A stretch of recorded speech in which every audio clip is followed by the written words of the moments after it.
juga. Wah. Dan Lui semua ada di tangan Lui sih. Ya karena masalahnya satu Lim, RRQ kalau kalah 2-1 kan dari kemarin kan. Kalau Ya. kalah 2-0 dampaknya bakal mirip sama Aurora. Banget.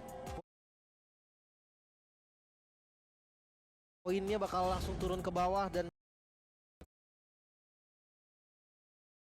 chance untuk lolosnya juga akan semakin kecil lagi. Tapi ya, gue yakin ini udah the best thing yang bisa dilakukan juga untuk RRQ. Dan kita akan melihat semuanya tergantung eksekusi mereka di Land of Dawn. Game kedua dari Best of 3 series, mampukah RRQ Hoshi memaksa ke game yang ketiga, atau jangan-jangan tim Vulcans menolak untuk adanya game 3 dan mengambil poin penuh sehingga 3 match win akan berada di tangan dari raksasa Filipina.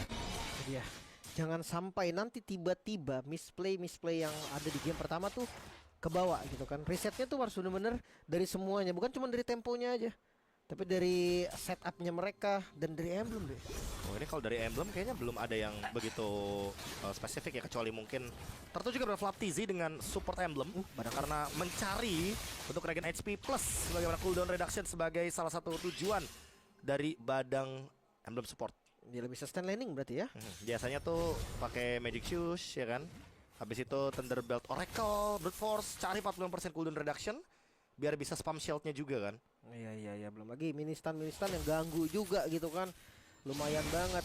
Dan stun, terlalu depan sepertinya. Bahkan ejector yang di commit range hilang.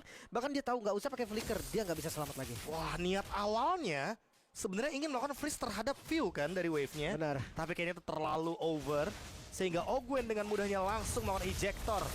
Dan view Masih dengan nempel tadi Shadow Kill. 1 poin kill berhasil di secure juga sebagai balasan, lumayan banget. untung trade-nya sama-sama mid laner. Dan untungnya sama-sama jungler yang mendapatkan last hit-nya, sehingga walaupun tadi Rins menjadi korban di early game, tapi setidaknya masih ada jawaban yang setipe dari RRQ Hoshi. Anyway, bottom lane agak sedikit ada pressure dan KLTZ akan bertemu 1v1 melawan Setsujin. Sakitnya kalau Coach Shadow-nya nempel pasti sakit banget sih memang. Shurikennya jadi full damage. Dan View kembali tumbang. Di sisi lain adanya Dairon yang melakukan rotasi. Cukup baik memang, tapi pertukaran ke arah Dairon harusnya nggak bagus. Lagi masih lagi dengan level 4-nya. Coba untuk membeli waktu. Flaptzy memang belum punya damage. Idok dan juga Rins masih selamat. Wah, kalau dilihat untuk buying time saja ya, itu udah worth it banget buat tim Falcons. Karena mereka membiarkan KLTC mendapatkan level yang lebih tinggi lagi, tapi ternyata Idok di bagian depan berhasil dipanis. Dairon yang hadir di belakang langsung mengincar lagi ke arah View. 1 poin kill berhasil diamankan. Shadow Kill keluar langsung. Setsujin mengamuk di bagian depan, namun damage yang kurang membuat kali ini Rins yang bakal dikejar balik. KLTZ dengan super damage-nya. Masih ada Dairon di bagian depan. Hilda yang menggila kali ini. Flaptzy berhasil dipukul mundur, menyisakan Ogwen. Dan Turtle mulai terbuka. semuanya low HP, tapi tidak ada korban jiwa sama sekali. Dan tim Falcons akan merelakan turtle pertama seperti di game yang pertama, layaknya deja vu. Karena lagi-lagi RRQ mengimbangi tempo di early game hanya dengan memakan View yang sekarang masih berada di level 3 dan belum punya Pride of Ice lagi. 2 kali di gank, 2 kali bahkan 3 kali death, membuat View harusnya masih belum leluasa dalam melakukan movement di early game. Susah juga sih sebenarnya. Aurora, defensifnya Aurora kalau udah ketempel tuh nggak ada sama sekali. Lagi Hayabusa ya. Iya, kalau Vexana masih bisa gitu kan. Eternal Garbage masih bisa atau apapun lah. Masih bisa nge-terrify. Kalau Aurora nggak bisa, bekunya dia tuh kalau deket nggak bisa. Ejector, lempar Idok masih bisa flicker. 1 tetes darah terakhir membuat Idok masih bisa selamat. Wah, di satu tempat yang lain ternyata Flaptzy menemukan bahwa Setsujin sudah melakukan sebuah camp untuk mengganggu ke arah View, dan ini the diversion yang tentunya tepat di belakang KLTZ. Dikejar kah? Terlalu jauh sih. Terlalu over kayaknya. Bahkan dia tahu mau dibawa ke Ogwen, tapi Idok darahnya udah low banget. Flicker bahkan digunakan juga. Ejector 2 flicker di Komet tanpa ragu tim Falcon. Mereka mau killnya. Mereka benar-benar ngelihat ya, Idok yang dari tadi sekarat dan gak pulang, mereka malah melakukan diversion dengan tujuan melakukan sebuah trap dan juga trade yang cukup sepadan, tapi ternyata hal tersebut malah membuat kerugian bagi RRQ. Toy, masih bisa selamat Toy. 1 buah gocekan yang sangat-sangat baik. Dan Ogwen sekarang yang terjebak dengan adanya duality. Shadow Kill, Ogwen hilang. Dan itu hal terbaik yang bisa didapatkan RRQ. Pertukaran tadi ya, karena Idoknya dimakan ya, alhasil Ogwennya juga harus dimakan.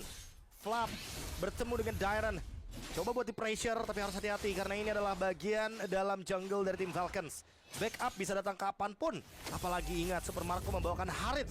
Dan gerakan dari Harith sangat cepat sekali untuk connect ke arah 5 orang yang bergerak di waktu yang bersamaan. 5-man move. Itu mungkin akan dilakukan oleh Falcons dalam waktu 4 detik dari sekarang ketika Turtle muncul. Ya, dan kalau ngomongin soal 3 item awal, Harith harusnya lebih bisa aktif sih daripada ya kita tahu Moskov gitu kan yang masih perlu item lebih lagi. Diversion udah kelihatan juga sebenarnya Dan tadi. nggak ada yang deteksi di atas, tapi Toy-nya dalam ancaman, Lim. Itu dia. Visionnya tadi nggak kelihatan juga sebenarnya. Tapi Nggak kayak kelihatan. bakal terlalu lama sih mereka standby. Ya mereka harus gerak sih. Dan Dairon kayaknya yang bakal terdeteksi duluan di sana. Frigid Glacier. Si ada Pride of Fire. Didorong lagi, Piu hilang. Namun tim fight tidak bisa dihindari lagi. Flaptzy mau nggak mau harus gunain flickernya secara defensif. Turtle terbuka, Super Marco yang hadir dengan damage yang lumayan sakit. Namun kita bisa lihat dari Kaltzy nggak mau dikasih bebas. Zaman Force masuk, Super Marco mencari momentum. Retribution dari keduanya masih ready dan beradu Retribution. Kaltzy bisa mendapatkan Turtle, namun Idok akhirnya menjadi korban tambahan. Begitu juga dengan Rin sepertinya kena stun. Masih berlanjut, Range juga hilang. 2 poin kill plus Turtle menjadi bonus untuk tim Falcon. Tidak ada mana ternyata dari Rins barusan. 2 tumbang bahkan dari RRQ. Jangkar permainan RRQ-nya sendiri ada Shadow Kill. Oke. Sebagai kompensasi. Namun Sutsujin akan dikejar. Masih ada Soul Saver dan di belakang sana ada Ogwen dengan flickernya langsung ditabrak dan ejector. Sebagai last hit shutdown dari Ogwen.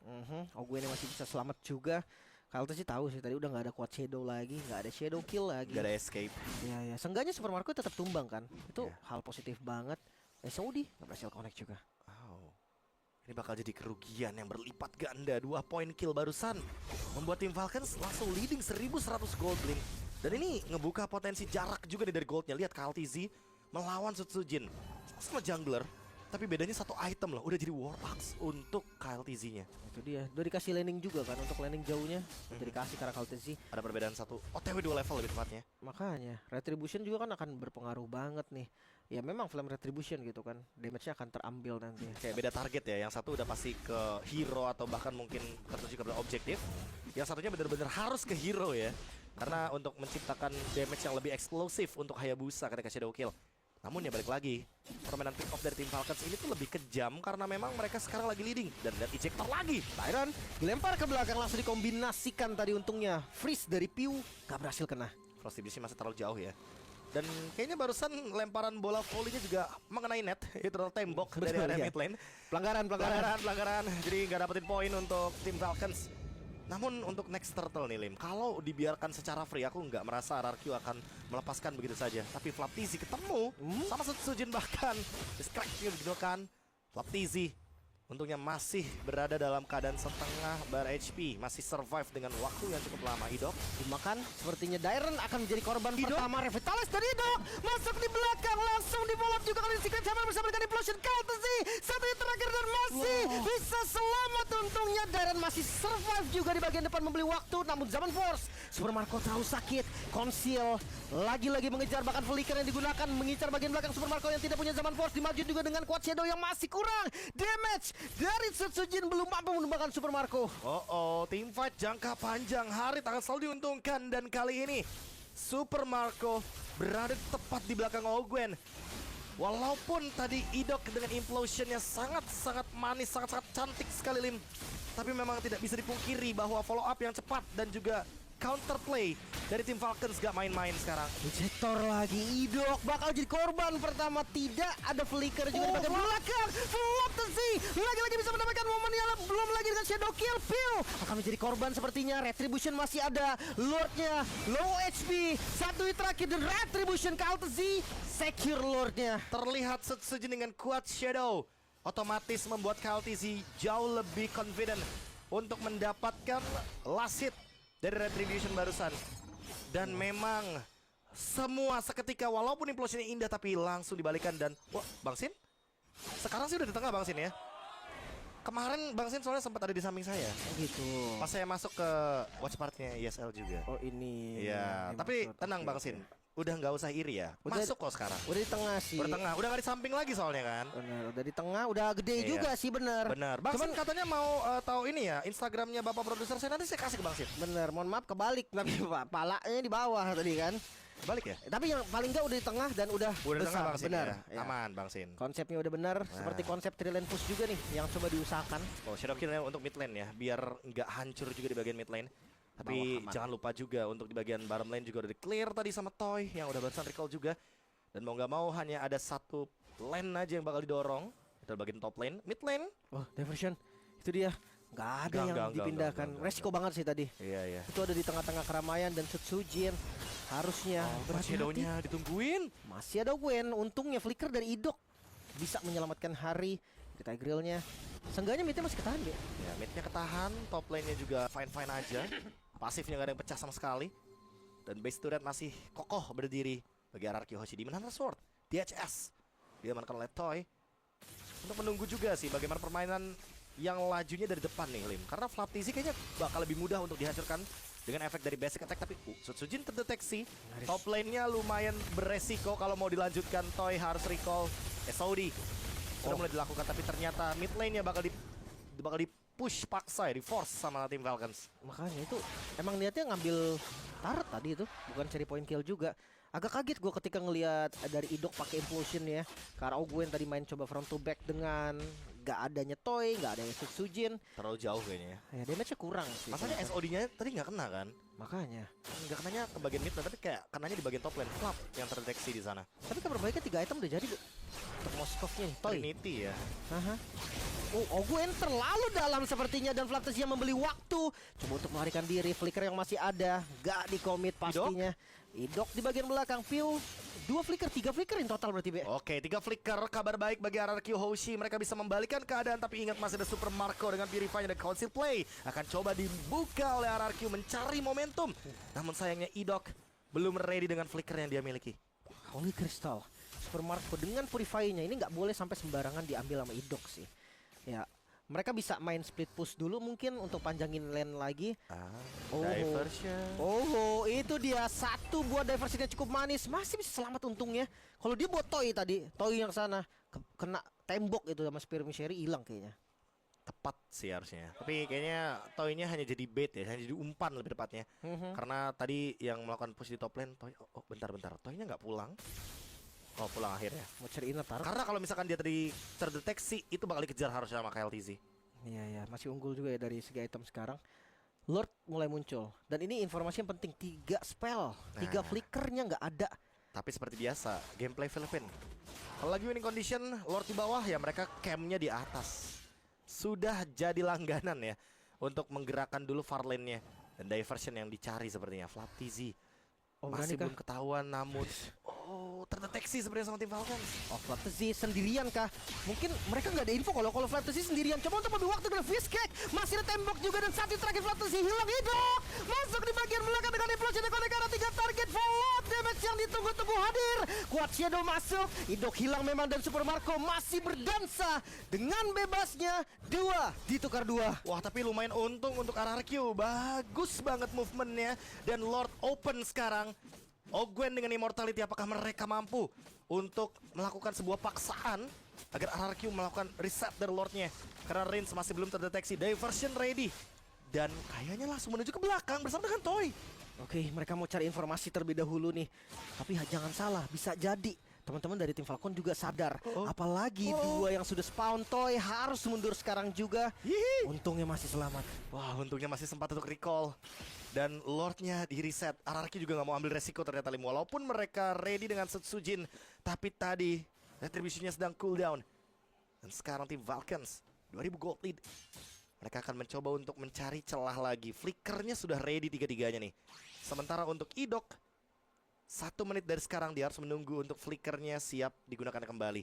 Oke, masalahnya tadi dia coba untuk kill Flaptezy aja menurutku udah jadi satu hal yang positif banget. Untungnya nggak ada diversion yang blunder tadi kan. Ke bagian belakang Toy sempat recall. Kalau misalkan ketahuan, karena posisinya Flaptezy udah spawn. Dan ingat di bottom lane ready loh untuk Magician Ring-nya digunakan. Takutnya tiba-tiba ada lampu terbuka. Waduh, Makanya bakal jadi momentum titik balik harusnya. Tapi untuk sekarang Setsujin, gue lumayan khawatir sama Farlane sih jujurnya. Takutnya Toy-nya ini maju ke konsil, depan karena Toy dikejar. Toy di bagian top lane hampir saja. Hampir banget. Itu tumbang sih tadi. Karena flicker juga. Magician Ring jadi pun digunakan. SOD tidak kena. Tapi sekarang langsung dilakukan remand move. Langsung idok dengan implosion connect ke arah 2 target, namun di bagian belakang Toy hilang sudah. Kaltesi memotong pergerakan dari Toy. Masih ada pergerakan lagi dilakukan oleh Kaltesi, terkena stun lagi, nggak bisa kemana-mana. Range juga hilang, menyisakan Dairon dan juga Setsujin. Bahkan Dairon bakal menjadi target selanjutnya. Cukup tanky memang. Revitalize yang langsung dibuka juga, bukan Lord seperti yang dituju, tapi mereka mau ngambil turret. Mereka mau coba lurus masuk dari arah mid lane sepertinya, dan Retribution sudah dipakai. Satu wave minion lagi yang masih terbuka. Tapi hanya tersisa Dairon dan juga Setsujin, bahkan terkena ejector, dijauhin dari wave minion, tidak boleh kill, tapi Setsujin hilang. Legendary diamankan Kyle TZ. Minion spawn, tapi langsung didorong dan fokus ke arah objektif tim Falcon. 2-0 Israel. RRQ gak bisa mendapatkan kesempatan untuk menyamakan kedudukan. 2-0 yang sangat-sangat cepat sekali didapatkan oleh tim Falcons. Karena awalnya mereka sudah kebingungan untuk mendapatkan winning conditionnya. Mereka ingin Lord, tapi mereka ingin far lane juga. Toy dengan SOD-nya, Spear of Destruction, ternyata